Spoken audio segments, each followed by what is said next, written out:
Bonjour à tous, il est 9h51, bienvenue sur le plateau de Picardie Matin. C'est le mardi 15 novembre, il paraît qu'on fête les Albert et les Arthur, les deux aujourd'hui. Bonne fête donc à tous les deux. C'est la mort de Jean Gamin, aujourd'hui il a eu 107 ans. Bonjour Jennifer. Bonjour Thibaut. Ça va? Mais oui. En pleine forme? Oui.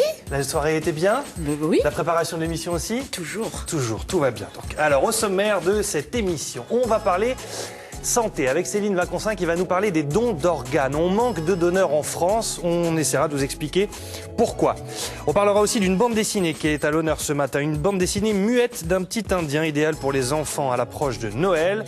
Dominique Dunec nous apprendra à faire en sorte que son chien reste dans la voiture, pas bouger, on ne sort pas tant que le maître n'a pas dit de sortir. Et puis nous parlerons cinéma avec le Festival du film d'Amiens et une soirée Gremlins ce soir à la Maison de la Culture. On en parle à la fin de cette émission. Picardie Matin, c'est sur internet aussi, www.france3picardie.fr avec un concours, un jeu aujourd'hui. Oui, un petit jeu qu'on a démarré hier. Donc vous pouvez gagner chaque jour 10 places pour le Festival du film d'Amiens. Donc ce sont des places pour les soirées du lendemain. Donc hier on a fait gagner des places pour la soirée Gremlins de ce soir. Il en reste. Donc n'hésitez pas à nous contacter sur le site de Picardie Matin, sur le petit onglet Nous contacter. Vous laissez vos coordonnées. On vous envoie un petit mail pour vous dire si oui ou non vous avez gagné. Et puis pour les 10 de demain, la soirée de demain, 5 internet, 5 par téléphone. Donc vous appelez au standard de France 3 Picardie 03 22 69 23 23. Bien, joli. 03 22 69 23 23. Vous appelez, vous laissez vos coordonnées. Et si vous gagnez, eh ben tant mieux. Vous allez passer une soirée au Festival d'Amiens. Merci. Jennifer, direction l'extérieur. Quelque part dans le brouillard, on rejoint Julie Poirier. Bonjour Julie. Bonjour Thibaut et Jennifer. Effectivement, nous sommes encore aujourd'hui dans le brouillard. Nous sommes dans l'Oise et plus précisément à Vandeuil-Caply, au musée de l'archéologie qui a ouvert ses portes en juin dernier.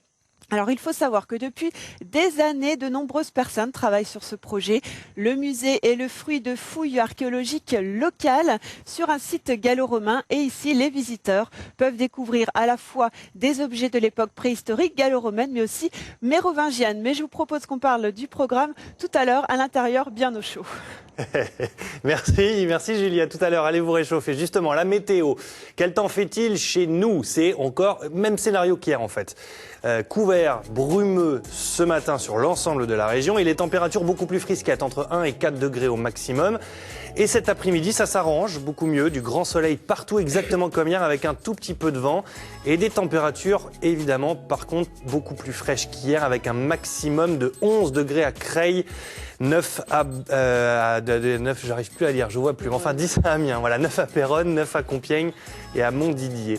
Voilà, pour la météo. Direction maintenant l'actualité, le journal tout à l'heure, il est 9h55 avec Dominique Patinec. On va retenir un titre aujourd'hui, Jennifer. Oui, un seul titre. Alors si vous passez sur l'autoroute A1 aujourd'hui, si vous arrêtez sur l'aire de repos de Resson-sur-Matz dans le sens Paris-Lille, vous verrez beaucoup d'agitation, mais ne vous inquiétez pas, ça n'est qu'un exercice de sécurité civile. C'est la préfecture de l'Oise qui l'organise. C'est un exercice qui simule un accident impliquant des collégiens qui auraient été renversés par une camionnette. Donc sur le parking de cette aire de repos, 150 personnes vont être mobilisées, des forces de l'ordre, services de secours, les gens de la SANEF également, et puis des bénévoles d'associations, et une trentaine d'élèves du lycée professionnel de Noyon qui étudient dans la branche de sécurité et qui servent de cobayes. Donc ouais.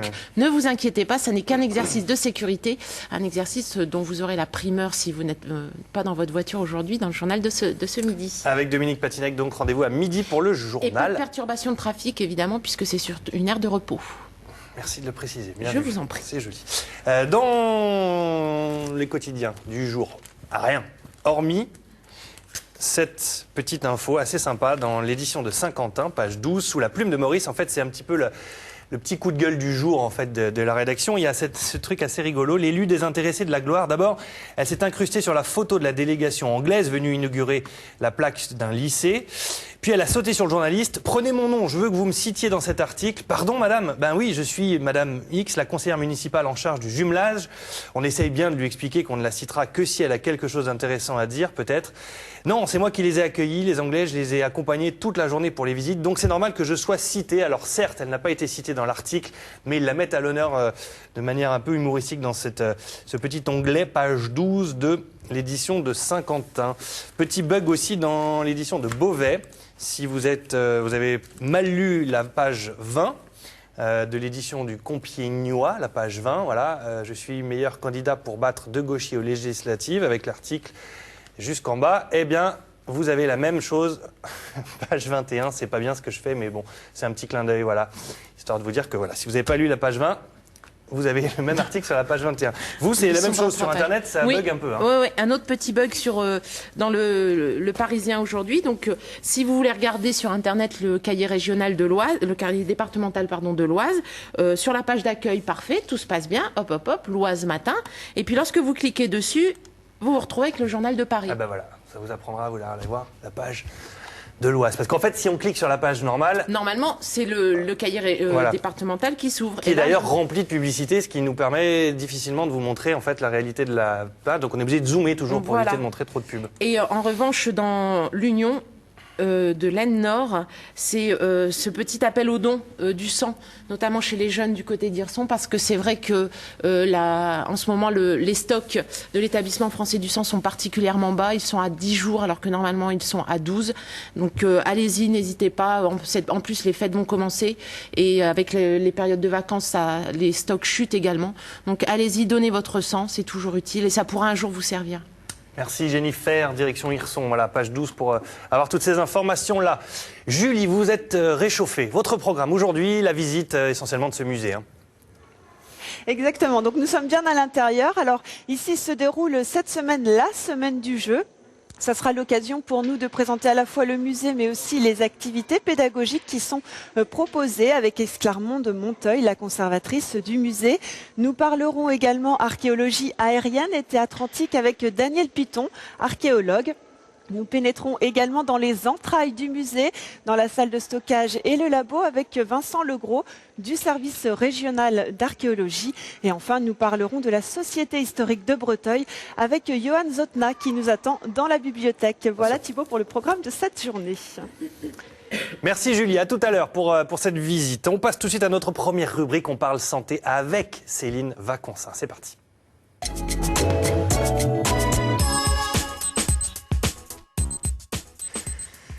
Bonjour Céline. Bonjour Thibaut, bonjour Jennifer. Bonjour Céline. Médecin général à Camon. Vous avez beaucoup de succès, il paraît, depuis que vous faites cette émission. Tant Je mieux. ne sais pas. Ça remplit le cabinet.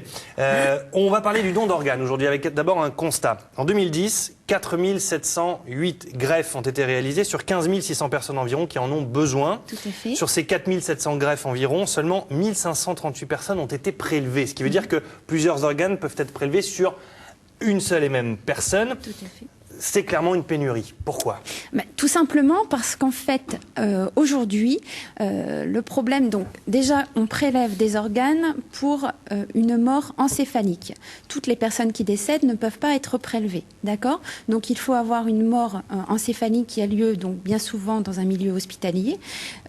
Suite à ça, donc il faut recueillir les volontés du défunt. Et c'est là le problème, c'est-à-dire qu'il faut que chacun se positionne de son vivant sur sa volonté de pouvoir donner. Tout à fait. Donc, on sait actuellement qu'il existe un registre des refus, donc toute personne peut se positionner au niveau de ce registre. À partir de 13 ans, on a le droit de s'inscrire pour dire non. Et donc, de son vivant, ce qui est intéressant, c'est de se positionner et de dire si on donne ses organes et tissus, tout ou une partie, puisque on peut émettre des restrictions. Parce qu'on ne peut donner, par exemple, que le cœur, le foie, le rein, le poumon, l'intestin, le pancréas. Ça, ce sont les seuls organes. Ça, ce sont les organes, tout prélevables. À fait, prélevables. Il existe des tissus, donc par exemple des artères, des veines, des valves. On peut donner donc la cornée, donc qui est donc une petite membrane devant l'œil. Donc ce n'est pas l'œil, bien sûr, puisque souvent ça pose des petits. Jennifer. Moi j'ai ma carte, oui. Voilà, vous avez votre carte et vous, ok pour tout, mais pas la cornée. Pourquoi ? Mais parce que c'est irrationnel, c'est mes yeux à moi que j'ai. Sauf qu'on vous enlève pas les Mais yeux. je sais bien. Eh ben, bah non. Non, c'est pas tant l'œil en lui, c'est pas le globe qui me. On a toujours l'impression en fait que c'est l'iris qu'on prélève. Est-ce que justement cette peur-là, un peu de Jennifer, peut être résumée pour la majorité En fait, la cornée, c'est juste une petite membrane devant l'œil, et lorsqu'on remplace cette cornée et on remet une lentille, enfin, il n'y a aucune transformation au niveau du corps et tout ça. Ce qu'il faut aussi bien comprendre, c'est que l'équipe de coordination a une tâche... On précise juste, l'équipe de coordination, c'est celle qui gère tout ce qui est greffe. Tout ce qui est gère greffe, tout le ce qui est donneur et administratif. qui gère celui qui reçoit Voilà, aussi. donc ils font le un don. travail formidable, donc 24 heures sur 24. Et dès Eux, qu'ils ils sont en permanence à l'hôpital.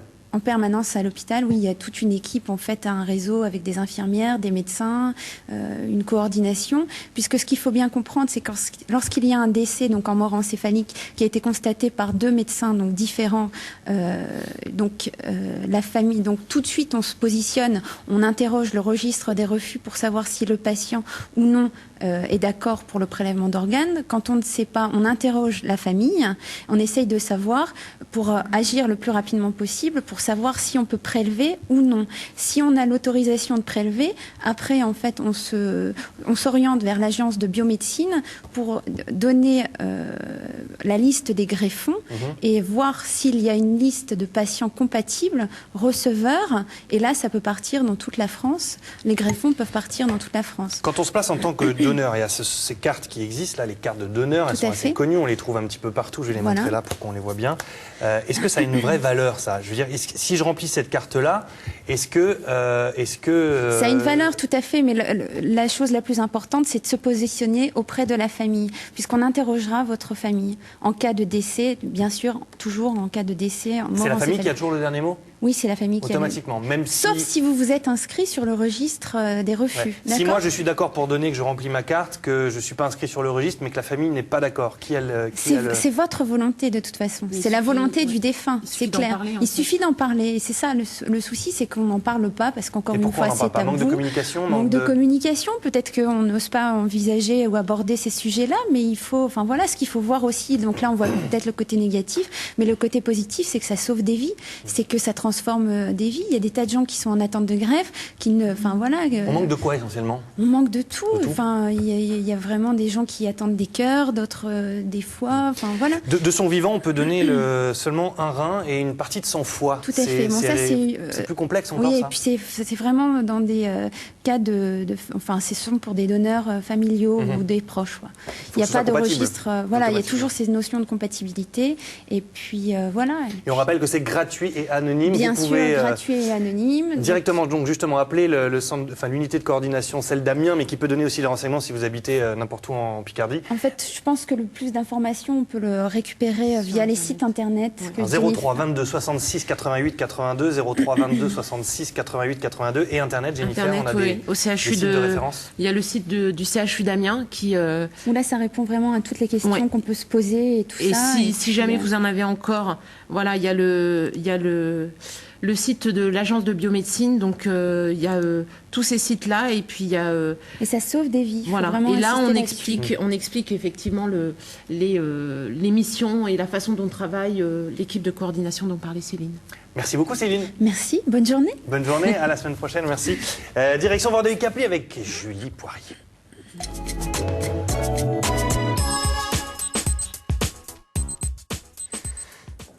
Julie, on commence la visite avec des petits minots à l'image. Exactement, nous avons ici des petits archéologues en herbe qui sont en train de s'initier aux Jeux antiques. Mais juste avant, on va faire un point peut-être sur le musée, son ouverture et puis surtout ses expositions avec Esclarmonde Monteuil. Esclarmonde, bonjour. Bonjour, je suis ravie de vous accueillir au nouveau musée qui est ouvert en juin dernier et qui remplace en fait l'ancien musée qui était à Breteuil, dans la rue de l'église, et qui n'était plus du tout aux normes pour accueillir du public. Donc la communauté de communes nous a construit ce nouveau musée avec des espaces adaptés pour accueillir en fait les publics scolaires maintenant. Alors avant, en fait, on avait notre médiatrice Véronique Bourreux qui est derrière moi, qui se déplaçait dans les écoles, ce qu'on continue néanmoins à faire. C'est un musée extrêmement moderne, d'architecture, toit végétalisé, je crois. Oui, voilà. En fait, le but, c'était de l'intégrer au paysage de la vallée Saint-Denis pour qu'il soit vraiment le moins visible possible dans ce paysage qui n'a pas été touché depuis des siècles, en fait. Voilà. Alors, vous proposez une salle d'exposition avec de nombreux objets? Alors nous avons une salle d'exposition dans laquelle nous présenterons chaque année une exposition différente qui sera renouvelée au mois de mai chaque année. Cette année, on présente en fait une exposition sur l'histoire du site archéologique de Vandeuil-Capli qui a été redécouvert à la Renaissance en 1574. Et depuis 1574, en fait, on fait des recherches sur ce site jusqu'aux dernières fouilles de la nécropole de l'Antiquité tardive des Marmousets qui a été fouillée par Daniel Piton ces 3 dernières années juste devant le musée. D'accord. Alors, vous proposez aussi de nombreuses activités. Alors, c'est un musée très vivant, on voit. Hein. Alors, c'est surtout vivant quand on a comme ça des classes de CP.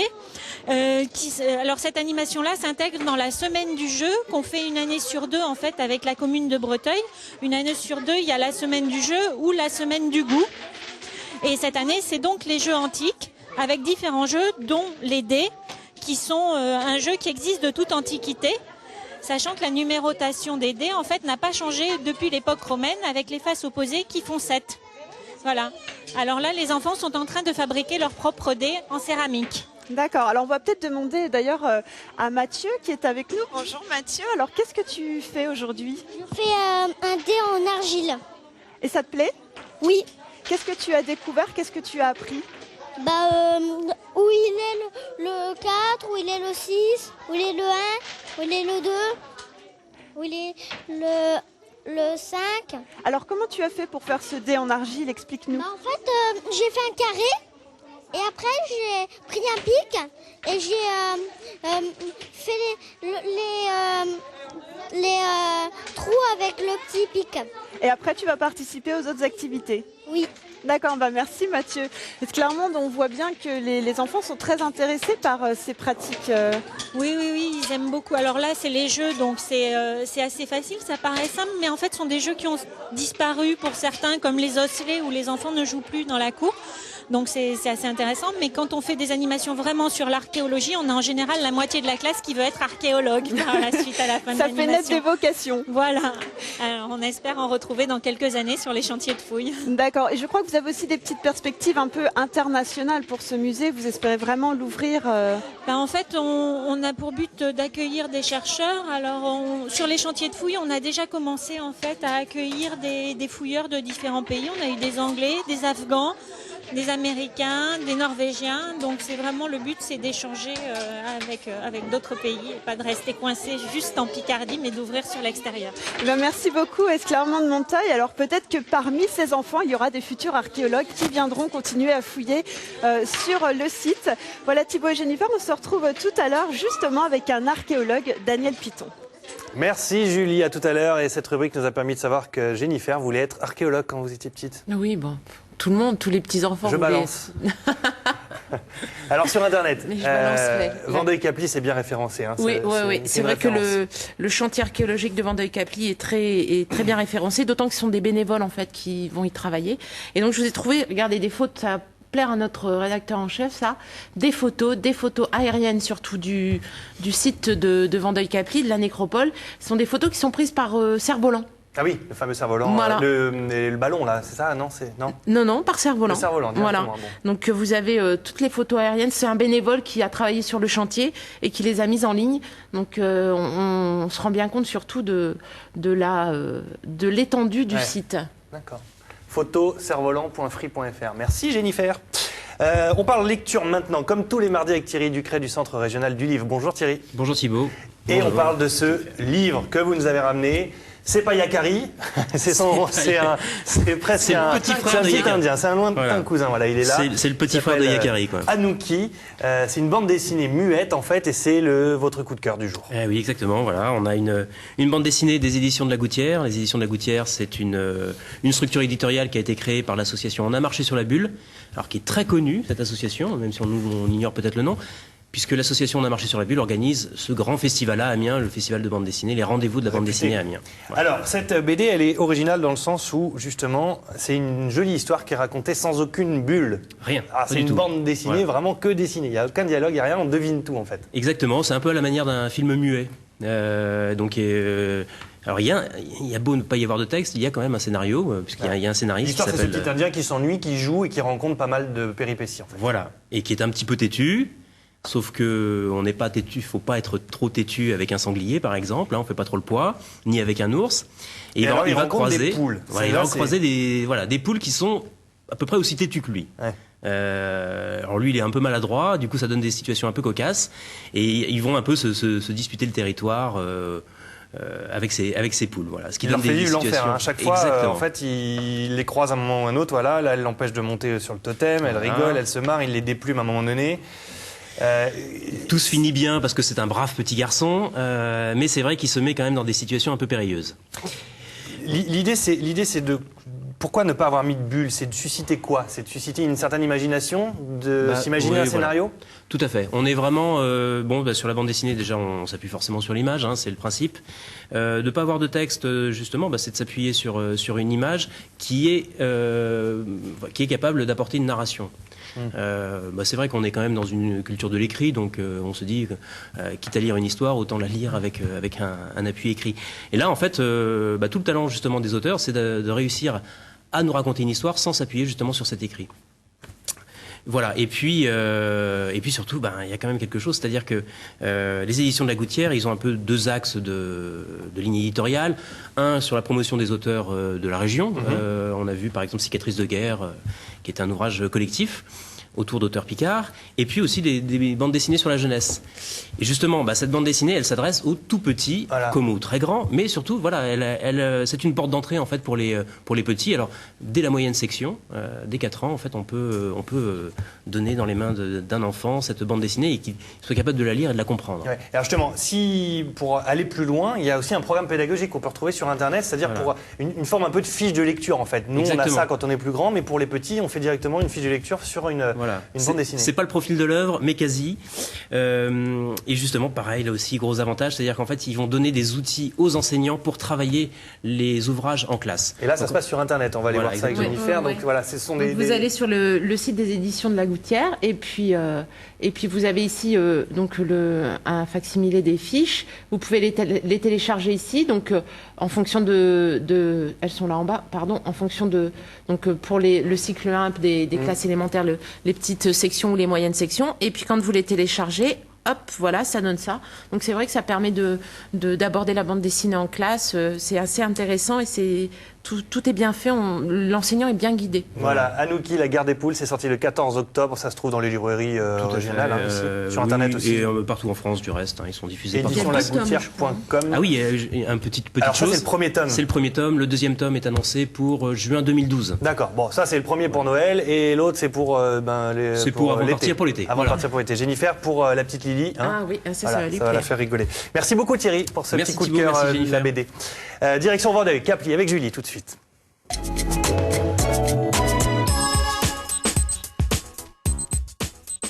Julie, archéologue en herbe du jour, la visite continue avec vous. Effectivement, on continue la visite et cette fois-ci, nous sommes dans la salle d'exposition du musée avec Daniel Piton, directeur des fouilles, mais aussi archéologue. Daniel, bonjour. Bonjour. Alors, vous avez participé à de nombreuses fouilles, mais les premières fouilles sur Vendeuil-Capli datent de 1574. Exact. Vous, depuis quand vous travaillez sur ce site ? Alors moi, je suis arrivé sur le site de Vendeuil-Capli en 1976 pour fouiller le temple qui se trouve sur la colline des Châtelets. Et ensuite, on est descendu dans les zones d'habitat et pour dernièrement dans une nécropole qui se trouve juste devant le musée dans lequel nous sommes. Alors, il y a un plan juste derrière nous. Ça va nous permettre de nous situer, de situer où sont toutes ces fouilles. Alors, expliquez-nous un petit peu où est le musée, où vous avez retrouvé les différents lieux. Le musée, nous sommes actuellement ici. Voilà l'emplacement exact du musée. En 1976, la première fouille que nous avons effectuée se trouve sur les Châtelets. C'est le sanctuaire qui est là.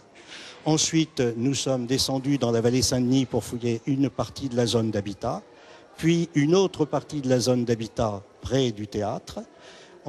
Également une petite nécropole qui se trouve ici au pied des collines. Et pour terminer, la nécropole du Bas-Empire qui se trouve ici, juste devant le musée, jusqu'au calvaire qui fait l'angle avec les deux routes. Alors justement, pour retrouver tous ces sites, vous avez collaboré aussi avec Roger Agache depuis 1961 à peu près. Voilà, Roger Agache a survolé la région de très nombreuses fois et nous a permis en particulier de trouver l'emplacement du sanctuaire dont je parlais tout à l'heure. C'est cette magnifique photographie aérienne. Vous voyez les deux petits carrés blancs qui se dégagent sur les labours et c'est l'endroit où se trouvait le temple. Hein, c'est ce qu'on appelle un phanum. C'est ce qui s'appelle la prospection aérienne, exactement. Voilà, c'est ce qu'on appelle la prospection aérienne. C'est-à-dire que les survols faits après les labours ou dans des conditions particulières, par exemple l'hiver lorsqu'il a neigé ou lorsque la neige commence à fondre, ou même l'été, en voyant les différences de couleurs dans les moissons, on arrive à localiser l'emplacement de structures qui peuvent être des habitats, des rues ou toute autre chose. Alors justement, il y a quelques années, on a rencontré Roger Agache. Il nous a parlé un petit peu de son métier. Je vous propose qu'on visionne tout de suite le sujet. Mais volontiers. Roger Agache, inventeur de l'archéologie aérienne, sûrement pas. Mais son vulgarisateur le plus fervent, le plus passionné, sans nul doute.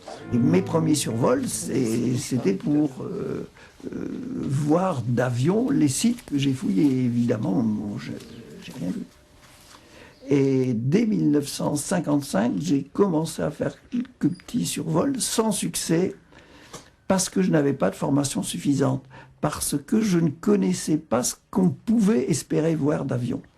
Or, les Anglais le faisaient depuis longtemps, et mon prédécesseur Léon Frère m'a absolument incité à lire les publications anglaises et surtout à étudier leurs photos. Ce qui fait que, à partir de 1960, quand je m'étais bien imprégné de leurs idées et des formes qu'ils avaient étudiées, d'avion, je les ai vus tout de suite. Voilà Daniel Piton, donc on a vu Roger Agache nous parler un peu de son travail. Juste avant de se quitter, est-ce qu'on peut faire le point sur les dernières trouvailles sur le site de Vandeuil? Alors, les dernières trouvailles viennent de la nécropole qui est juste devant le musée, en particulier cette magnifique fibule qu'on appelle une fibule trompette, qui était portée par une germaine, et ce type de fibule se porte sur les épaules et ferme un manteau. Alors, il nous reste encore très peu de temps, mais on va dire aussi un mot sur la découverte du théâtre antique. Alors, le théâtre a été découvert sur une photographie aérienne de l'IGN par Gérard Dufour et a été dégagé par son équipe jusque les années 1980, puisque les deux équipes travaillaient en même temps sur le site. Et ce théâtre est depuis 2007 la propriété du Conseil général de l'Oise. Alors, il se trouve à quelques mètres du musée. Voilà, il se trouve à quelques, disons, 50-100 mètres du musée, et visitable également avec le musée, bien entendu, hein, les deux étant jumelés. Alors, c'était des fouilles un peu spéciales, c'est pas des fouilles comme aujourd'hui? C'est-à-dire qu'à l'époque, dans les années 50-60, c'était surtout du dégagement. Donc les murs du théâtre ont été dégagés et évidemment, il nous manque quelques petits renseignements, en particulier au niveau stratigraphique. D'accord. Et aujourd'hui, il n'y aura plus de fouilles sur ce site? Sur le site du théâtre lui-même, non, puisqu'il a été dégagé presque totalement. Par contre, oui, il y aura de nouvelles fouilles sur l'ensemble du territoire de Vandeuil-Capuy, puisque le site couvre 130 hectares, ce qui n'est pas rien. Encore un gros travail en perspective. Voilà, encore des années de labeur pour les archéologues qui me succéderont. Alors justement, merci Daniel Piton. On parlera du travail de recherche juste après avec Vincent Legros du service régional d'archéologie. À tout de suite, Julie. Merci beaucoup. Direction Internet, là, on en parle aussi avec le Phanum des Châtelets. Oui, c'est toujours le site donc de fouilles de Vandeuil-Capuy. Tout à l'heure, je vous ai montré des photos. Et là, en fait, c'est sur Percé. Alors, Percé, c'est le site de référence de toutes les revues scientifiques. Pas des revues, mais en tout cas des textes scientifiques et des études. En archéologie, en tout cas, on trouve énormément de choses sur la Picardie. Et donc là, je vous ai trouvé en fait l'étude du site. Donc vous avez évidemment de l'étude écrite. Ils sont toujours très bien faits, tous ces articles-là, en fait. C'est technique, là. Là, on rentre dans un niveau un peu plus... Ça n'est pas très technique, mais disons que c'est déjà, c'est vraiment pour des gens qui s'intéressent profondément, parce que il y a tout est abordé, la géologie, pourquoi les Gaulois sont installés là, c'est souvent en rapport avec la géologie et donc les cultures, des choses comme ça. C'est vraiment, vraiment intéressant. Et vous allez sur Percé, vous tapez le nom d'un site et en général, il vous sort l'étude qui correspond. C'est vraiment le site de référence. Merci beaucoup, Jennifer. Allez, un petit point sur la météo. Il est 10h22, tout juste.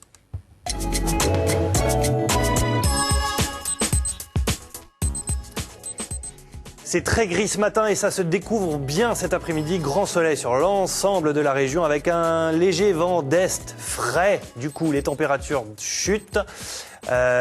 Température maximum pour Creil, 11 degrés, minimum 9, Saint-Quentin, Hirson, Lens, ça reste encore raisonnable, mais ça chute doucement, mais sûrement. Voilà pour la météo.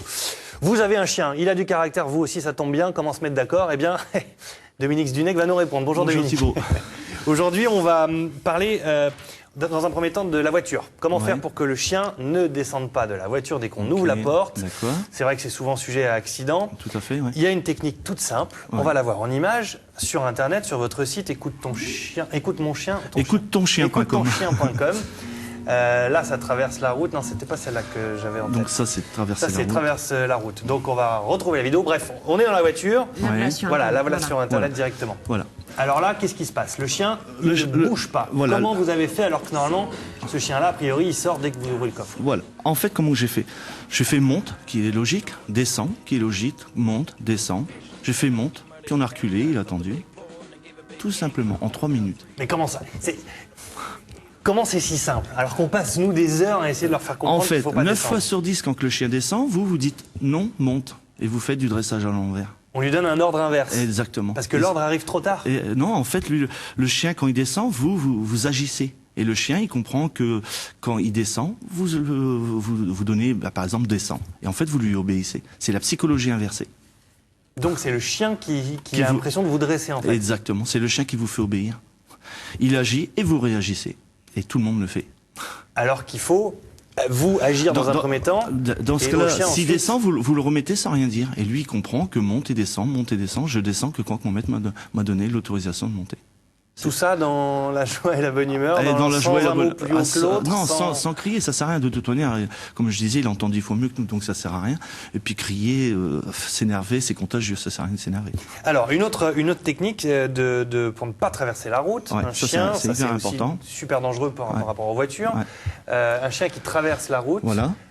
Comment vous faites pour un chien qui a l'habitude de traverser la route sans regarder, comment vous faites, vous, pour lui... Alors, je vais vous dire le grand secret, tout simplement la même chose que pour la voiture. Quand elle va se positionner à côté, elle va lui donner l'autorisation. D'accord? Alors, on va parler de territoire, parce qu'un chien se fait obéir en faisant...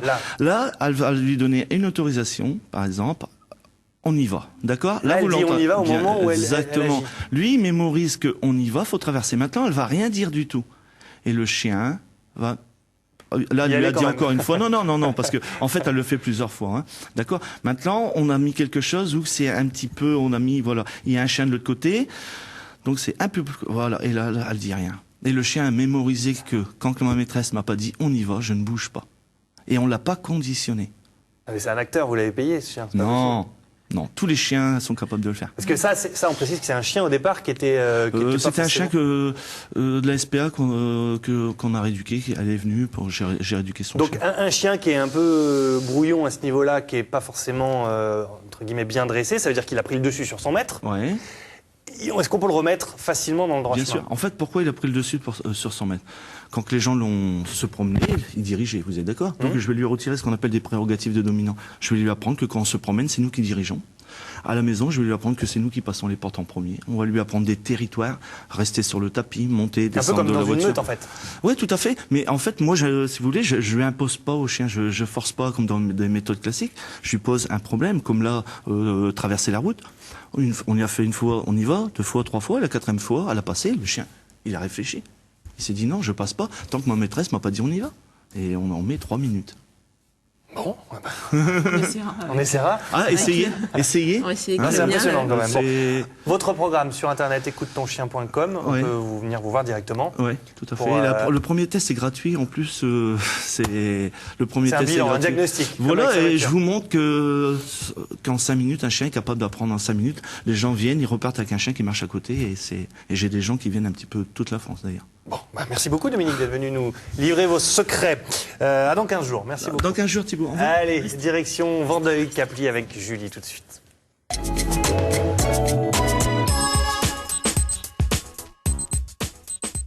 Allez Julie, c'est à vous, la visite continue. Et la visite continue cette fois-ci dans un lieu qui est habituellement fermé au public. Il s'agit du laboratoire du musée. Nous sommes avec Vincent Legros, ingénieur de recherche au service régional de l'archéologie. Vincent, bonjour. Bonjour. Alors expliquez-nous un petit peu en quoi consistent les fouilles, en quoi consiste votre rôle. Alors mon rôle, c'est je suis en charge en fait du département de l'Oise pour tout ce qui est archéologie de manière générale, et notamment sur les dossiers d'aménagement du territoire qui sont susceptibles de détruire des vestiges. Donc j'édicte au nom du préfet de région des prescriptions afin que les fouilles soient réalisées avant l'implantation d'un projet d'aménagement.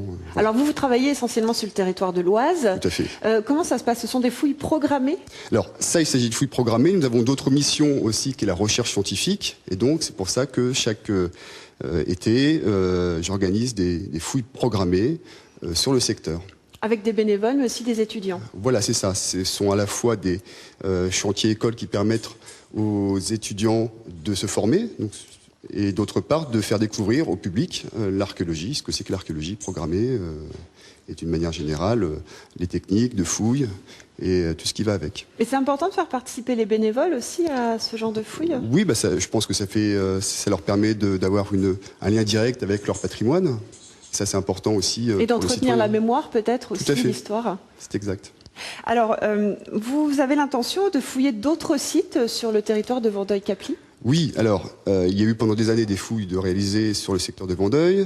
Pendant 4 ans, les 4 dernières années, nous avons fouillé une nécropole de la fin de l'époque romaine et des débuts de la période mérovingienne. Et puis, cette nécropole, on a fini de la fouiller en 2011. Et l'an prochain, nous allons de nouveau revenir sur le secteur de la ville antique pour pouvoir étudier l'organisation des vestiges, des rues, des maisons, des monuments publics, et voir à peu près ce qu'il en est. Parce qu'on a une connaissance surtout par les photographies aériennes, mais on ne connaît pas la réalité du sous-sol. D'accord. Alors justement, dans ces sous-sols, vous trouvez de nombreux objets. On en a un petit échantillon ici. Vous pouvez nous expliquer un petit peu ce que vous avez retrouvé? Oui, alors ça, c'est du mobilier qui a essentiellement été retrouvé lors de la fouille de la nécropole. Il faut savoir qu'à l'époque mérovingienne, le plus souvent, les défunts étaient enterrés habillés, et on retrouve des objets du type fibule, notamment ici un petit cheval.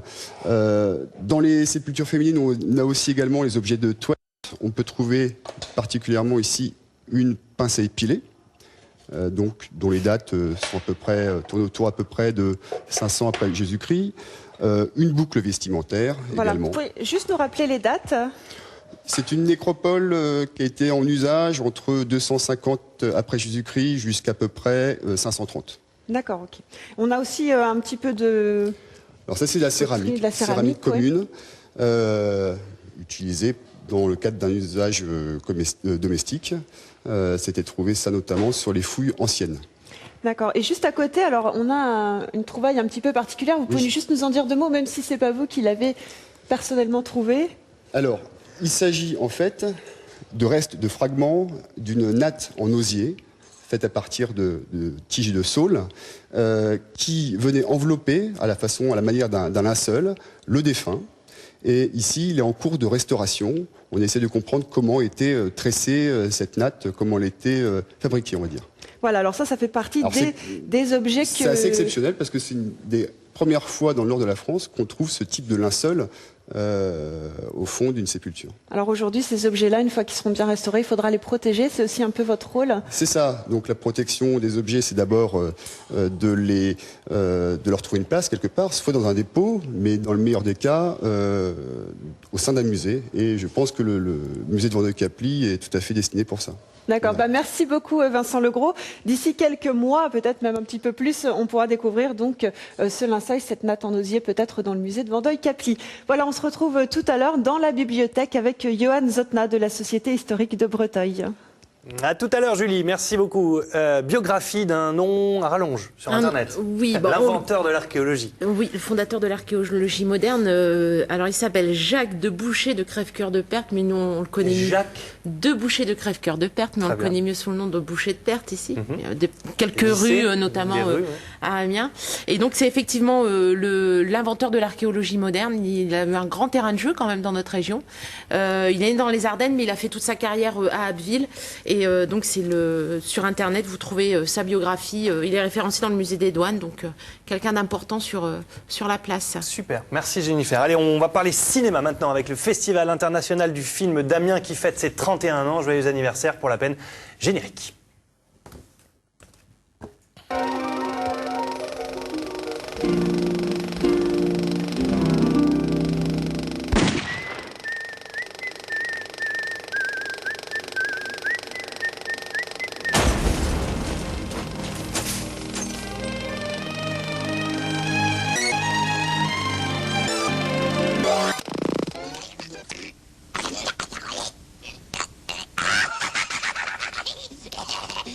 Et voilà les Gremlins qui clôturent ce générique. Jean-Pierre Garcia est en ce moment en train d'accueillir Frédéric Mitterrand, le ministre de la Culture, qui arrive à Amiens. Mais il est représenté par un allié de choc, un homme de l'ombre, le coordinateur de ce festival. Bonjour Yves Jézéquel. Bonjour. Breton.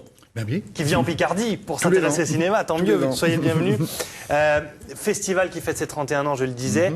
Vous avez commencé sur les chapeaux de roue, c'est presque complet partout. Oh, il y a du monde. Il y a du monde, ça nous fait plaisir. Hier, on était lundi, 14h, à la Maison de la Culture. Il y a 4 salles. Les 4 salles étaient complètes. On refusait du monde. Il y a des gens dans l'escalier, vous savez. Et 14h un lundi. Donc, ça veut dire que ça marche. Alors, le week-end était pareil. Un programme cette année encore hyper chargé. Un programme qu'on peut trouver à peu près partout, à la Maison de la Culture ou à Amiens. C'est gratuit, on le distribue partout dans la ville. Et il y a toutes les informations, les horaires, les tarifs, des petits résumés des films. Avec des dizaines d'informations, encore une fois. Cette année, on va essayer de retenir 3 choses. Le cinéma mexicain mis à l'honneur, le cinéma gabonais mis à l'honneur et le fameux réalisateur Joe Dante. C'est vrai que son nom, comme ça, a priori, ça ne nous parle pas beaucoup, mais c'est celui qui a réalisé notamment L'Aventure intérieure et le fameux Gremlins, réalisé en 1984. Extrait le plus gore, choisi par Delphine Martz, qui est derrière.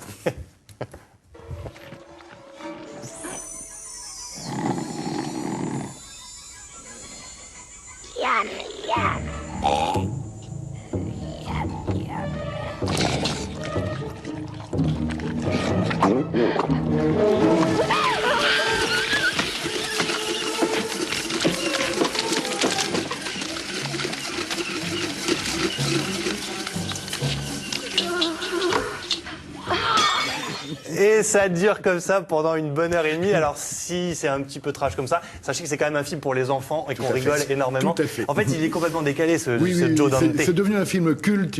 C'est quasiment du détournement de cinéma, si l'on veut. Pourquoi le mettre à l'honneur comme ça? C'était quoi l'idée? C'était de dire un Américain comme ça qui a réalisé pas mal de films, avec Spielberg aussi, qui vient à Amiens. C'est quand même une belle reconnaissance. Il est venu, il y a de mémoire en 91 ou 92.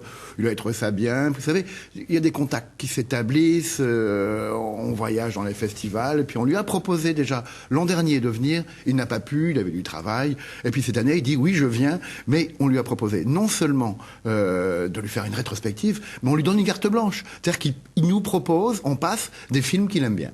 D'accord. Alors vous parlez aussi du cinéma gabonais cette année. Le cinéma gabonais, c'est donc un cinéma assez novateur, assez récent. Vous avez retrouvé certains films inédits, des premiers films édités en français à l'époque. Voilà. On parlait d'archéologie tout à l'heure. Eh bien, on a fait un petit peu d'archéologie. Le cinéma gabonais a été... Il y a eu un début d'industrie cinématographique dans les débuts des années 70, puis il y a eu une perte d'activité pendant un moment. Et en cherchant partout, on a retrouvé 3 ou 4 films qui étaient considérés quasiment comme perdus, qu'on a retrouvé notamment à la Cinémathèque Afrique, et eh bien, à un tel point qu'on les a présentés pendant le festival. On continue, des films intéressants sur l'histoire du Gabon notamment, ou des fictions. Et ces films, il y a la délégation gabonaise. C'est la fatigue, c'est normal. On est à la moitié du festival. Oui, tout à fait. La délégation gabonaise, il les a jamais vus. Et ils étaient dans la salle émerveillés. On va regarder tout de suite un extrait d'un film qui s'appelle Dolé de Imunga Ivanga, réalisé en 99. C'est l'histoire d'un petit garçon qui vit de larcin, mais qui s'attaque à une grande loterie nationale. Regardez un extrait.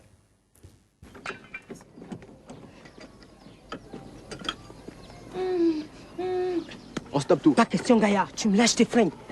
Il y a un grand qui s'amène. J'ai dit on stoppe tout. Voyons, arrête ça. Merde,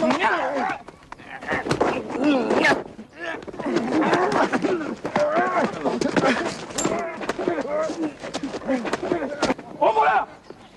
Ouvre-la. Ouvre-la. Voilà, vous mettez aussi à l'honneur cette année au festival les directeurs de la photographie mexicains. On a suivi Jean-Pierre Garcia pendant le festival de Cannes. On le voyait fricoter du côté du Mexique. On ne savait pas trop pourquoi à l'époque. Maintenant, on a la réponse. Et voilà, effectivement, il y a longtemps qu'on prépare ça.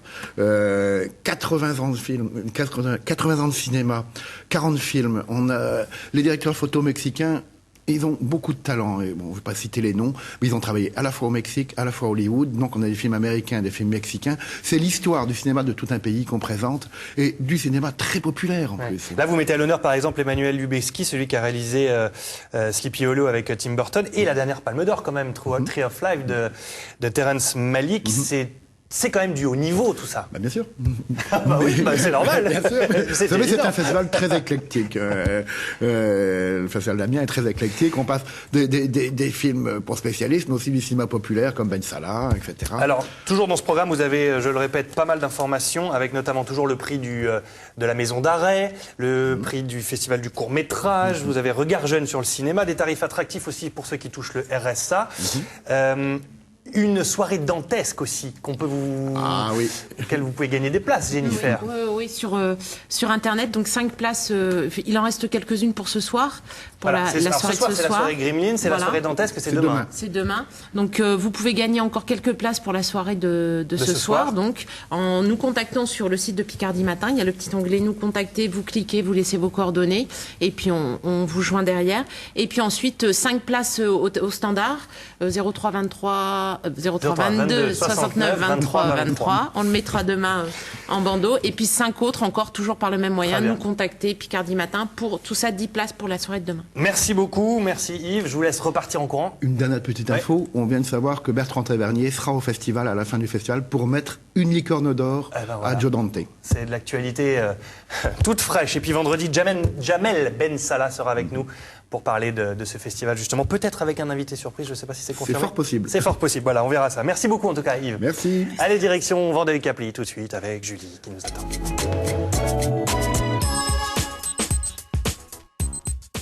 Il reste 5 minutes 30 d'émission. Julie, vous êtes dans une bibliothèque. Exactement, on est dans la bibliothèque, la bibliothèque de ce musée qui a ouvert ses portes en juin dernier. Je vous le rappelle, c'est une des premières fois où on vous montre des images de l'intérieur. Donc ici, c'est la bibliothèque où vous avez de nombreux ouvrages, comme par exemple ceux proposés par la Société historique de Breteuil. Et justement, avec moi, on a son vice-président, Johan Zotna. Johan, bonjour. Bonjour. Alors l'association existe depuis 1984. Il y a une centaine de bénévoles qui participent aux recherches, qui participent un petit peu aux fouilles aussi, on va dire. Comment ça se passe? Parlez-nous un petit peu de l'histoire de Breteuil et de Vendeuil-Caply. Ça se passe très bien. Histoire très liée, Vendeuil et Breteuil sont deux cités proches géographiquement et qui ont une histoire commune très liée, puisqu'on arrive à suivre à travers toute l'époque du Haut Moyen-Âge et l'époque médiévale, au sens large, la transition progressive du centre de pouvoir et du centre d'habitat, depuis Vendeuil-Caply jusqu'à Breteuil, à travers les sources historiques, à travers les sources archéologiques également, puisque les recherches anciennes ou plus récentes, notamment menées par Daniel Piton, ont permis de compléter un petit peu les maillons de la chaîne pour comprendre comment justement, à l'époque mérovingienne, carolingienne, puis au Moyen-Âge classique, ce basculement se fait entre Vendeuil et Breteuil. Alors on y découvre une abbaye, enfin plusieurs abbayes, on parle également d'Hippolyte Bayard. Oui, c'est vrai, monument phare et personnage illustre aussi à Breteuil. Donc, effectivement, aujourd'hui, le patrimoine de la ville témoigne de tout ça à la fois. L'abbaye de Breteuil en est bien le symbole, puisqu'en fait, on a des parties médiévales et modernes qui peuvent dater du XIIIe, du XVIe, du XVIIIe siècle, donc permettent de relater toute l'histoire justement de Breteuil à travers ces siècles. Notamment des vestiges de l'époque médiévale qui sont tout à fait intéressants, voire parfois assez exceptionnels. Je me suis permis ici d'apporter ce relevé qui a été fait donc il y a une dizaine d'années maintenant et qui est encore en cours de travail avec l'aide d'un ancien collègue, Bruno Mimbourg, qui était avec moi au laboratoire d'archéologie de l'université de Picardie et qui témoigne en fait d'un pavement médiéval encore partiellement en place aujourd'hui dans la chapelle de l'abbaye de Notre-Dame de Breteuil. On voit des parties médiévales originales qui datent du XIIIe siècle et qui sont encore en place, qui étaient assez rares pour nos régions. et qui permettent d'illustrer, s'il est besoin, la richesse patrimoniale de la ville à cette époque. Alors là, c'est une avant-première, hein. On est bien oui, d'accord. c'est une avant-première, c'est pas hein. encore édité, c'est en cours de préparation pour publication. Alors justement, très rapidement, quelles sont les activités que vous proposez avec votre association? Avec quel autre musée ou quelle autre institution vous travaillez? On travaille avec tous les acteurs de la culture et du patrimoine local. Alors évidemment, avec le musée de Vandeuil-Caplis, c'est extrêmement intéressant parce qu'on est très proche géographiquement. Comme je le disais, on a des problématiques communes. Il y a désormais une structure flambant neuve qui va nous offrir des projets de collaboration communs, je pense, très intéressants. Et puis toutes les autres associations qui gravitent autour de la Société historique de Breteuil. Il y a évidemment celle des Amis de Vandeuil-Caplis. Il y a également celles qu'on appelle les sociétés sœurs, hein, avec lesquelles on peut avoir par exemple des projets de publication communes, comme c'était le cas avec ce volume que j'avais présenté ici, donc Mémoire d'ici, dont un autre numéro est encore en préparation. Donc voilà, projet à la fois d'exposition, de publication, de conférences.